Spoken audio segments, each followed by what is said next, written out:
Leo hii tulikuwa tumekuja hapa Kitale kotini kwa sababu ya ile furugu ilikuwa Toroso. Tulikuja kotini tukapewa order ya kwenda kufanya participation kwa sababu tulikuwa tunajua huko chini kuna watu wanapinga na ni viongozi.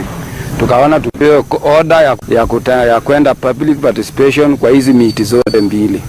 Ile court order tulipewa, tukapeana na tukaambiwa na DCC wetu Cheptais ya kwamba hii ni sawa. Lakini sasa ndio tulikuwa tumerudisha kotini tuambie hii court walimpa sisi order ili tuende tupigwe ama walimpa sisi order ya kuchungwa, kwa sababu tulipigwa askari mesimama, tunapigwa DC mesimama, tunapigwa OCPD mesimama, tunapigwa mbunge yetu ambaye sisi napigianga kura amesimama.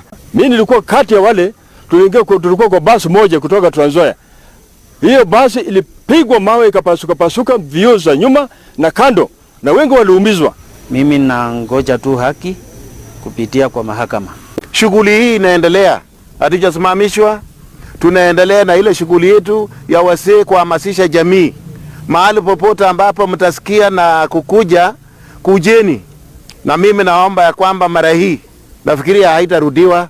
Tutafanya hiyo kitu peacefully. Tangu tuanze safari hii kuna mwangaza mbele tumeona, na kila kitu inaenda shwari, ijapokuwa tu wala wachache wanarudi kutusumbua kuchelewesha.